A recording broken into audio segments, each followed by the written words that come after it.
नमस्कार, स्वागत है आपका डायलॉगस में। पश्चिम बंगाल में एसआईआर को लेकर जो महाभारत चल रही है, उसमें टीएमसी के एक डेलीगेशन ने आज चुनाव आयोग से मुलाकात की है और उसमें उन्होंने मांग की है कि इस पूरे प्रोसेस को इसको थोड़े समय के लिए स्थगित किया जाए क्योंकि 40 से ज़्यादा लोगों की मौत हो चुकी है एसआईआर के कारण और ढेर सारे इसमें पेचीदगियाँ हैं, ढेर सारी इसमें खामियाँ हैं और इसलिए पश्चिम बंगाल में इसे करना एक तरह से कितना मुश्किल हो रहा है। उन्होंने 5 मांगे की हैं चुनाव आयोग से, जो टीएमसी का डेलीगेशन मिला है। तो एक तरह से एसआईआर का जो पूरा प्रोसेस है, वो पश्चिम बंगाल में एक बड़ा पॉलिटिकल मुद्दा बनता हुआ दिख रहा है। जबकि वहीं इसी एसआईआर पर बिहार में विधानसभा के चुनाव हुए और एक पॉपुलर मैंडेट के साथ नीतीश कुमार की वापसी हुई। तो इस मुद्दे को हम समझते हैं और साथ ही इस मुद्दे के साथ हम ये भी समझेंगे कि किस तरह से पश्चिम बंगाल में वंदे मातरम की जो कंट्रोवर्सी है वो किस तरह से स्प्रेड आउट हो रही है, उसके पीछे का पॉलिटिकल पॉलिटिक्स क्या है और उसके पीछे के मोटिव क्या है, ये भी हम समझने की कोशिश करेंगे। तो हमारे साथ 2 मेहमान जुड़ रहे हैं, प्रदीप बंदोपाध्याय जो कि कोलकाता से जुड़ रहे हैं और प्रोफेसर हैं पॉलिटिकल साइंस के और साथ ही सीनियर जर्नलिस्ट पटना से जुड़ रहे हैं प्रियदर्शी जी, जो बिहार की पॉलिटिक्स, बिहार की एसआईआर उस मुद्दे को एक तरह से समझाएँगे। तो सबसे पहले बंदोपाध्याय साहब आपसे समझते हैं कि पश्चिम बंगाल में एसआईआर को लेकर दिक्कत क्या है? बिहार में तो बड़ी सफलता के साथ एसआईआर पूरा हो गया और उसके बाद चुनाव भी हो गए। सुप्रीम कोर्ट में ये टिप्पणी भी की आज की बिहार में कोई भी ऐसा व्यक्ति नहीं मिला जिसका कि नाम कटा हो और वो सुप्रीम कोर्ट के पास में आया हो। तो पश्चिम बंगाल में दिक्कत है इतनी ज़्यादा क्यों हो रही है? देखिए, पश्चिम बंगाल में दिक्कत ऐसे कुछ नहीं है क्योंकि आप अगर बात कीजिए तो यहाँ के जो रूलिंग पार्टी है टीएमसी, उन लोगों का दिक्कत है, उन लोगों ने रैली भी की है इसके अगेंस्ट में। लेकिन सिविल सोसाइटी यानी कि जो आम जनता है, उनका कोई रैली या उनका कोई ऐसा कुछ नहीं आया है टिप्पणी कि उनको एसआईआर से विरोध है।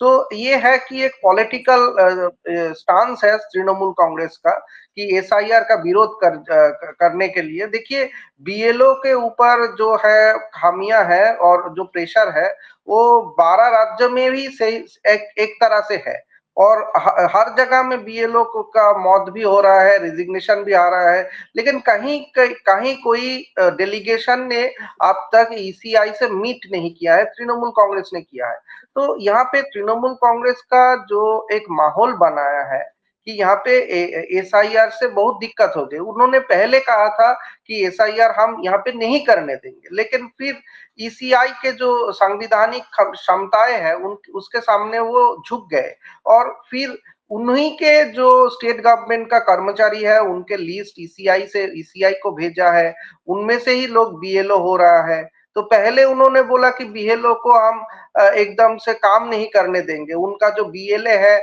उनसे बार-बार ये बोला गया था कि आप बीएलओ को देखिए, वो शायद कुछ कुछ ऐसे नाम नहीं उठाए ठीक तरह से। तो ये एक पहले का था, लेकिन 15-20 दिन के बाद उसका स्टांस बदल गया है और वो उन्होंने ये हमदर्दी जताना शुरू किया है कि ये लोग जो बीएलओ है वो हमारे कर्मचारी है, उनके ऊपर बहुत दबाव आ रहा है। लेकिन पहले 15 दिन पहले वो बीएलओ जो है उनका ये नहीं था स्टांस, तो वो ऐसे कि एजेंट था ईसीआई का। लेकिन जो जब देखा कि कोई आम जनता इससे नाखुश नहीं है एसआईआर से, सभी ने फॉर्म फिल अप कर दिया है और बीएलओ को दे रहा है, तो अब ये स्टांस बदल लिया है। अभी बोल रहा है कि बीएलओ जो है वो हमारे कर्मचारी है, उनके ऊपर दबाव आ रहा है।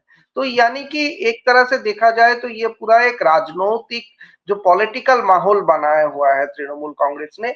आम जनता का कोई प्रॉब्लम नहीं है, वो लोग पार्टिसिपेट कर रहा है, इन्यूमरेशन फॉर्म को फिलअप करके जमा भी हो रहा है और ईसीआई का जो आप यहाँ के जो सीईओ है उनसे बात कीजिए, उनका जो है उनका उनका जो ओपिनियन आ रहा है कि यहाँ पे 78% तक अपलोड भी हो गया है, डिजिटाइज जो अपलोड इन्यूमरेशन फॉर्म का। तो काफी तरह से ठीक ठाक चल रहा है। ये एक पॉलिटिकल स्टांस है कि उनका जो 5 साल का जो बहुत खराब गया है, पब्लिक सर्विस, बहुत करप्शन का, दुर्नीति का मुद्दा आया है। तो ये सब मुद्दा इलेक्टोरल मुद्दा ना हो 6 महीने के बाद जो यहाँ में चुनाव है, इसीलिए उन्होंने एसआईआर को लेके इतना हल्ला मचा रहा है। ऐसे एसआईआर से जो पूरा जो पब्लिक है, जनरल पब्लिक है पश्चिम बंगाल में, वो एकदम बिल्कुल उससे पार्टिसिपेट कर रहा है और सभी का ये मांग है कि एकदम जो है क्लीन एक इलेक्टोरल रोल बन जाए। ठीक है। प्रियदर्शी जी, आप बताएँ कि बिहार में जो एसआईआर हुआ और जो सुप्रीम कोर्ट ने ये टिप्पणी की कि भई एक भी व्यक्ति सुप्रीम कोर्ट में नहीं पहुँचा जिसका कि नाम कटा था। लेकिन कई सारे जब गाँव में चुनाव के दौरान हम लोग घूम रहे थे, तो कई सारे ऐसे लोग मिले जिनका कि नाम कट गया है। अब वो पहुँच नहीं सकते सुप्रीम कोर्ट में या हाई कोर्ट नहीं पहुँच सकते। वो उस तरह के एक लंबा प्रोसेस होता है कि हाई कोर्ट को अप्रोच करने का, सुप्रीम कोर्ट को अप्रोच करने का। गांव में जो व्यक्ति रह रहा है उसके पास इतने संसाधन नहीं है कि वो जाके हाई कोर्ट में अपील करे। तो आपको लगता है कि बिहार एसआईआर के बाद ये मामला थम जाना चाहिए, या जिस तरह से कांग्रेस या जो पॉलिटिकल पार्टियां, पार्लियामेंट का सेशन शुरू होने वाला है उसमें एसआईआर के मुद्दे को गरमाने वाली है, तो ये मुद्दा अभी भी जस्टिफाइड है? देखिए, जहां तक बिहार की बात है तो बिहार में एसआईआर जो हुआ, सुप्रीम कोर्ट सही कह रहा है, लोग नहीं उनके पास पहुंचे, बिल्कुल नहीं पहुंचे। और बिहार जो कि राजनीतिक तौर पर बेहद जागरूक प्रदेश है, अगर किसी का नाम कटता है तो आंदोलन कर देगा। 4 टाइम खाना नहीं खाएगा जनाब, लेकिन वो अपना वोट देगा। इस तरीके की जागरूकता बिहार में है। तो सवाल ये नहीं है कि किसका नाम कटा, सवाल ये है कि कितने नाम रह गए जो डबल और ट्रिपल वोटिंग कर रहे हैं। बिहार में समस्या ये है, एसआईआर के दौरान कई ऐसे नाम, वे नाम भी नहीं काटे गए जो 2 और 3 जगहों पर है। बहुत अभी भी ऐसे नाम हैं जो मृतक हैं, बावजूद उनका नाम वोटर में है, वोट के तौर पर उनकी गिनती हो रही है। वो सारे सवाल, चुनौतियां इलेक्शन कमीशन के सामने आज भी बिहार में है, बिहार में मतलब बना हुआ रहा। उसी तरीके से जब बात आप पश्चिम बंगाल की करते हैं तो पश्चिम बंगाल के सामने अलग तरह की चुनौतियां हैं। बिहार में तो कोई नहीं मिला। यहाँ चुनाव आयोग घुसपैठिया ढूंढ रहा था, लेकिन बिहार में नहीं मिला, नहीं मिला घुसपैठिया, बांग्लादेशी घुसपैठिया।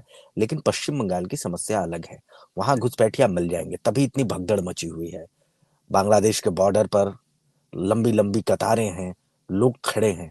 मैं एक उदाहरण देना चाहता हूं, भारत का पड़ोसी देश नेपाल में डेमोग्राफी बदल रहा है।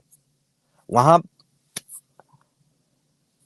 मुसलमानों का पॉपुलेशन कुछ दिनों पहले तक बताया जा रहा था कि महज 20 लाख है, 20 लाख नहीं 14 लाख है। और अभी मुसलमानों के बड़े बड़े नेता वहां के दावा करने लगे कि नहीं, नेपाल में मेरी आबादी 40 लाख है।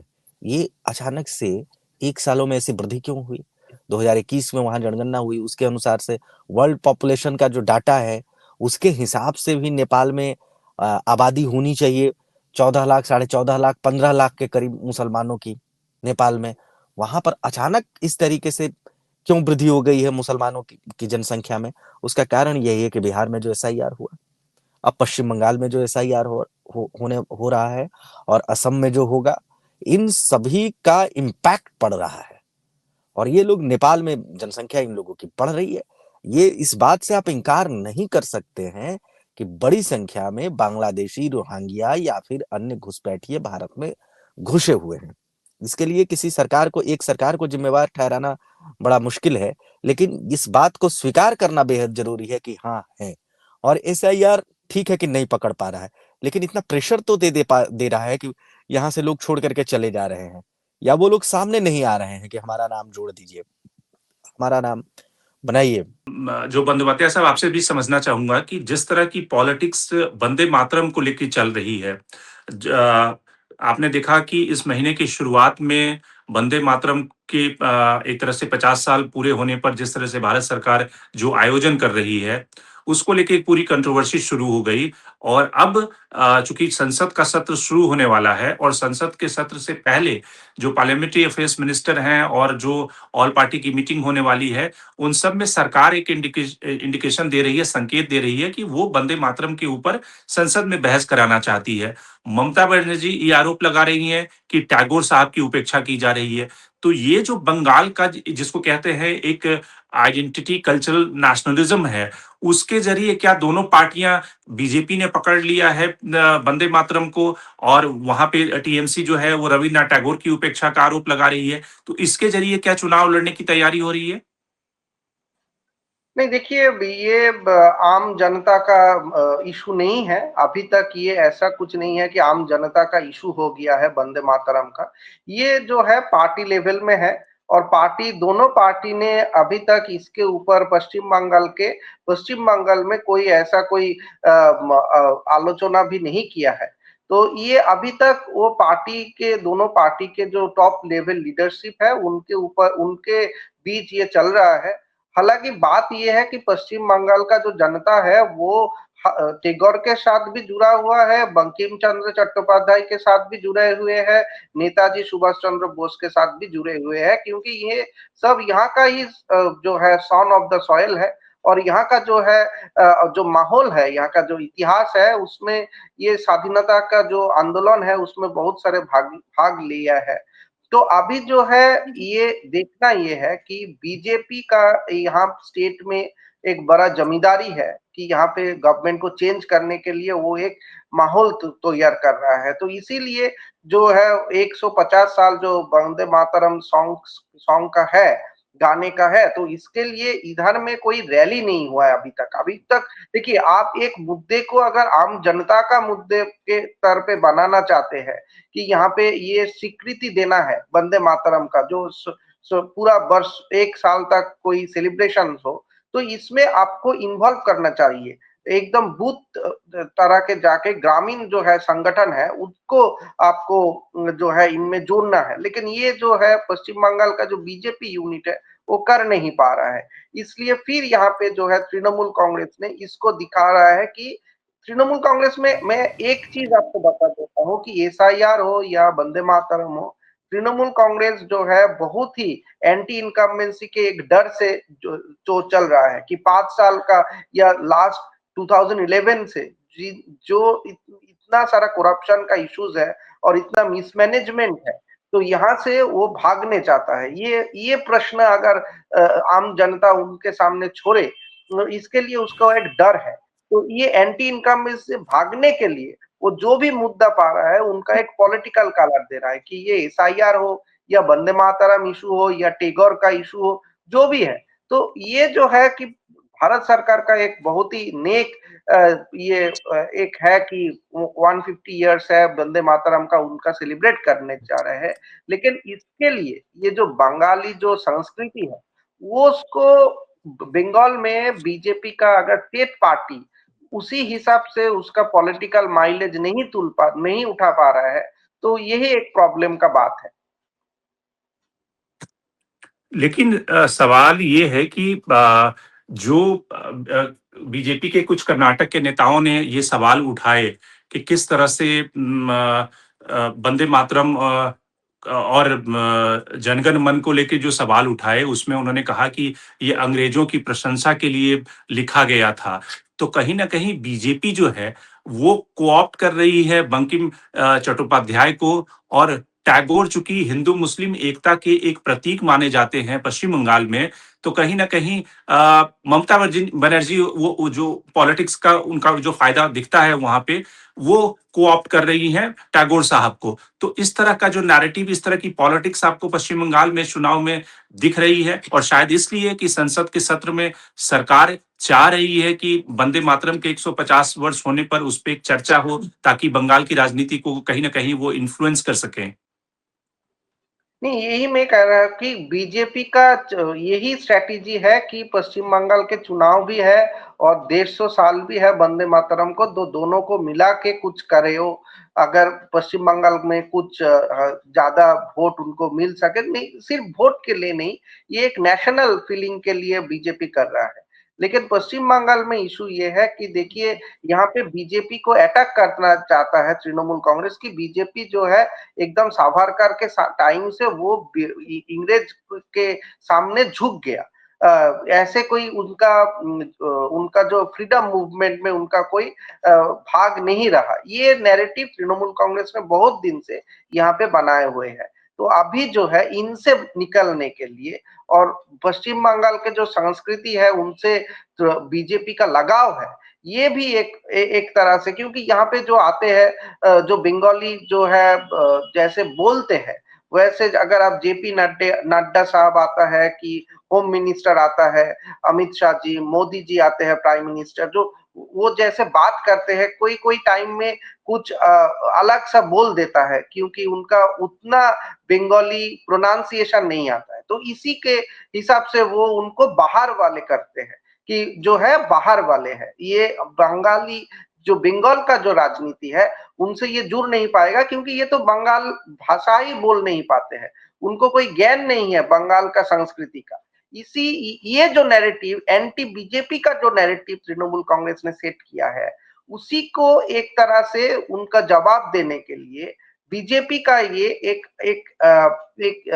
एक स्टांस है कि आप वंदे मातरम को लेके, लेकिन मैं फिर भी बोल रहा हूं कि अगर इसको बीजेपी को इससे पश्चिम बंगाल में पॉलिटिकल डिविडेंड या माइलेज उठाना है, तो ग्रास रूट लेवल का जो बीजेपी का जो है स्टेट लीडरशिप है, एकदम ग्रास रूट लीडरशिप है, उन लोगों को इनको एकदम ग्रास रूट में लेके जाना है। ये नहीं है कि आप दिल्ली में संसद में या पूरा देश में इसका माहौल बनाए, ये बनाइए, लेकिन उनके साथ पश्चिम बंगाल में अगर आपको जोड़ना है कि आप ये कर रहे हैं, उनको सम्मान दे रहा है, तो पश्चिम बंगाल जो कल्चरल आइकॉन है बंकिम चंद्र चट्टोपाध्याय, तो उनसे आप जुड़ रहे हैं, तो इसका एक डिविडेंड मिलना चाहिए पश्चिम बंगाल में। लेकिन ये बात एकदम जो है विलेज लेवल तक जा नहीं पा रहा, अभी तक नहीं गया।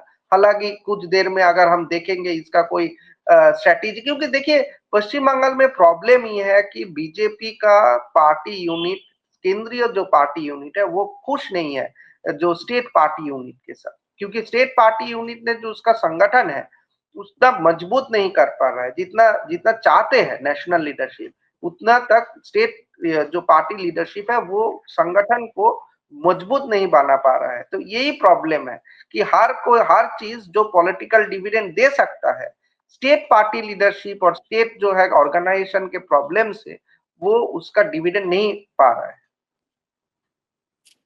नहीं, लेकिन इसमें सवाल ये भी है ना कि जैसे कि पिछली बार 2021 में ममता बनर्जी बीजेपी को इसी नैरेटिव के आधार पे पछाड़ पाई थी कि बीजेपी जो है वो उत्तर भारत की पार्टी है और जो माँ माटी मानुष की जो आइडेंटिटी की जो पॉलिटिक्स है पश्चिम बंगाल में, उसमें बीजेपी कहीं फिट नहीं बैठती है। उसके बाद से बीजेपी ने काफी कोर्स करेक्शन किए।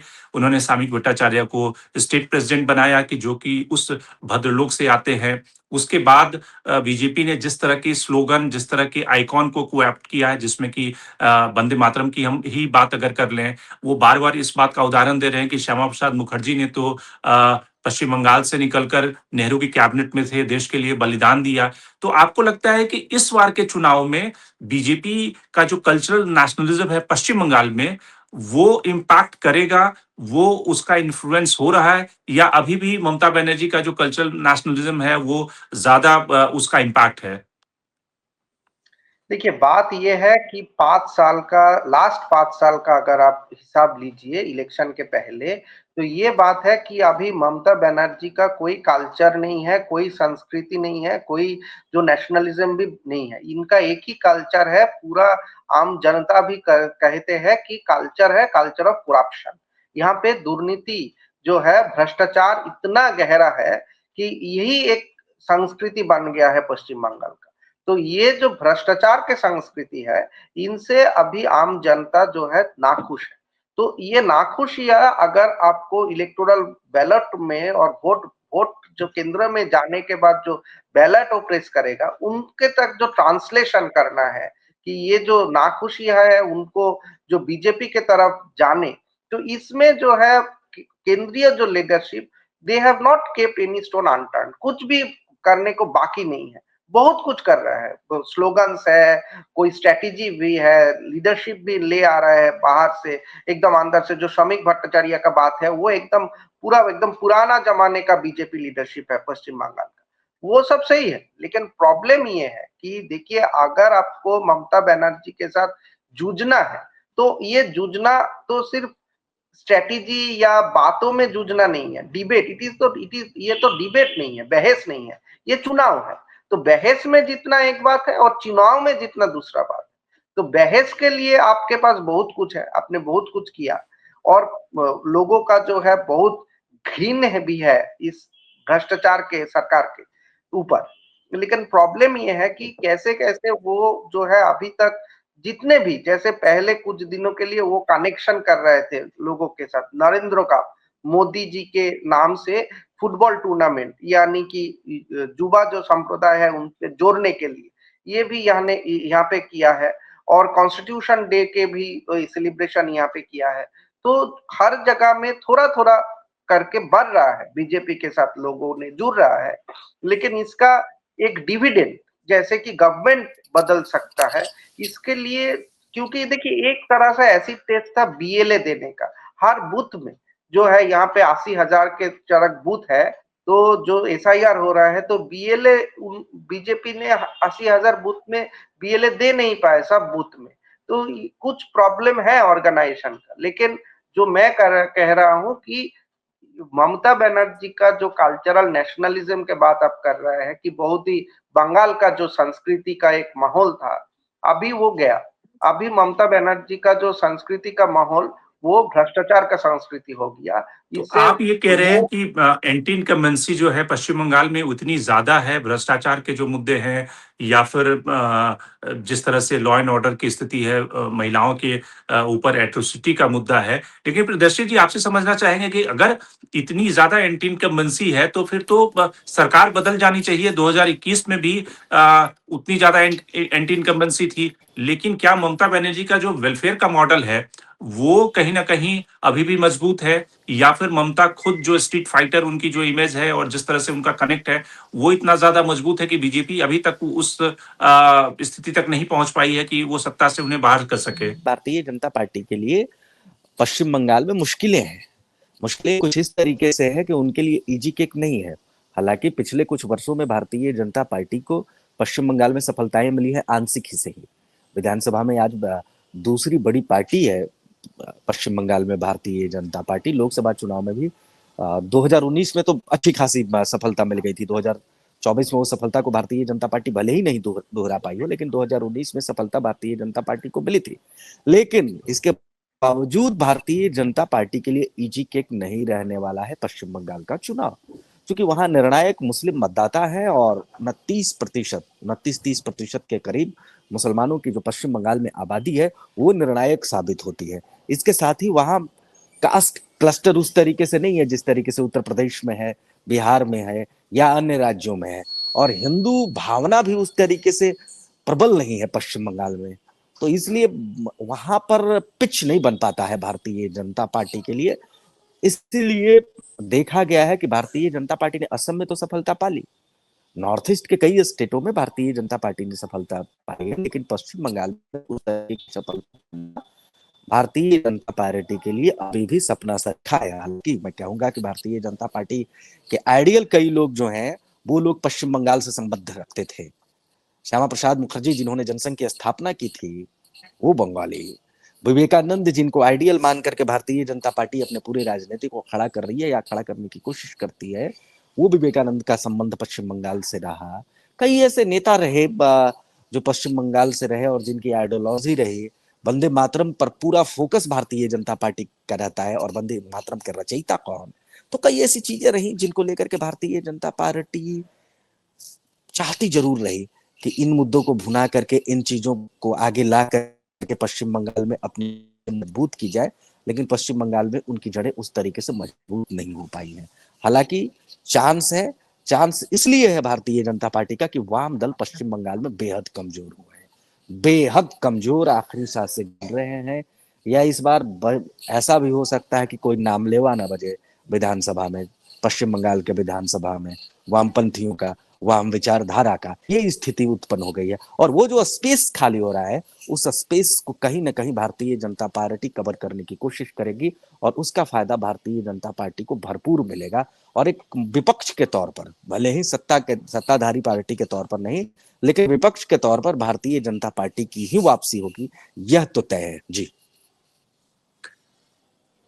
ठीक है प्रियदर्शी जी, एक अंतिम सवाल आपसे ले लेते हैं कि क्या इसके पीछे, जैसे बिहार जैसे राज्य में जहां पे कास्ट की जो जड़ें हैं काफी मजबूत हैं, उत्तर प्रदेश या नॉर्थ इंडिया के कई सारे राज्यों में कास्ट फॉल्ट लाइन काफी गहरी है, और बीजेपी उस कास्ट फॉल्ट लाइन को एक अलायंस करके या जिन राज्यों में बाइपोलर पॉलिटिक्स है वहां पे वो उसकी गाड़ी निकल जाती है। लेकिन पश्चिम बंगाल में बीजेपी की गाड़ी कहीं ना कहीं वो कल्चरल नेशनलिज्म में फंस जाती है, क्योंकि पश्चिम बंगाल उन राज्यों में है जहां पे नेशनलिज्म के बहुत सारे सब नैरेटिव है, जिसमें कि टैगोर से लेकर बंकिम चंद्र चट्टोपाध्याय से लेकर भद्रलोक से लेकर जिस तरह से बीजेपी के ऊपर आउटसाइडर पार्टी का तमगा लगा दिया गया, जय श्री राम बोलने पर बीजेपी का नुकसान हो गया वहां पे, तो उन्हें मां काली पे आना पड़ा। तो इस तरह से कहते हैं कि वहां पे नेशनलिज्म और जो कल्चरल डिवीजन है वो काफी नीचे तक है, और शायद इसलिए बीजेपी उस तरीके से सत्ता तक नहीं पहुंच पा रही है। नहीं, देखिए बात ये है कि यहाँ पे आपने ठीक ही बोला है कि यहाँ पे बहुत सारे डिविजन्स है, लोगों के जड़ तक है ये एकदम ग्रामीण क्षेत्र में भी है। लेकिन बात ये है कि देखिए बीजेपी का जो है मुद्दा, क्या मुद्दा है? मुद्दा है कि लोगों से जुड़ना, और ये लोगों हम्म। से जुड़ना कौन करेगा? ये इनका सिंबल है प्रधानमंत्री नरेंद्र मोदी जी। नरेंद्र मोदी जी के जो डेवलपमेंट का मॉडल है, यहाँ के एक प्रॉब्लम ये भी है कि अगर आप तृणमूल कांग्रेस ने बोल रहा है कि इनका पैसा दे नहीं रहा है, केंद्रीय सरकार ने जो है 100 दिन के काम का जो पैसा है और ये आवास योजना का जो काम है, इनका पैसा दे नहीं रहा है। तो ये जो है हर वक्त वो निकल जाता है, इसलिए कि एक इमोशन तैयार करता है, एक इमोशन तैयार करता है कि ये हमको वंचित कर रहा है, पश्चिम बंगाल को वंचित कर रहा है ये बीजेपी का सरकार। और बीजेपी का सरकार अगर यहाँ पे आ जाए तो पश्चिम बंगाल के जो मुस्लिम आबादी है उनके लिए प्रॉब्लम होगा, और पश्चिम बंगाल का जो एक लिबरल आउटलुक है ना, जो है सबको जुड़ना, सबके साथ रहना, इनका जो है जो धर्मीय जो मेरुकरण है वो इतना तक स्टेट पार्टी लीडरशिप में चल रहा है बीजेपी का, तो इनका डर तृणमूल कांग्रेस दिखा रहा है लोगों को। तो इसीलिए लोगों ने ये तय कर लिया है कि ये सरकार जो जाना है। लेकिन मैं एक बात मेरा जो पिछले जो और एक जो पैनलिस्ट है उनसे सहमत नहीं हूँ कि जो लेफ्ट पॉलिटिकल पार्टी है, वामपंथी दल का यहाँ पे कोई भी लोग नहीं था 2021 के असेंबली में। लेकिन जो 5 साल का जो क्रियाकलाप है उसमें बीजेपी एज एन ऑपोजिशन उतना भी काम भी नहीं कर पाया है कि एक ही बहुत कुछ मुद्दा है, रेप के मुद्दा हुआ है और वीमेन के अगेंस्ट लॉ एंड ऑर्डर का प्रॉब्लम हुआ है, जो है स्कूल सर्विस एग्जाम्स में बहुत भ्रष्टाचार का वो जो है। लेकिन कहीं भी ये मुद्दा को लेके साल भर या 15 दिन तक कोई लगातार जो है एक गवर्नमेंट को प्रेशराइज करने का लिए कोई भी party leadership, state party leadership BJP का नहीं रहे।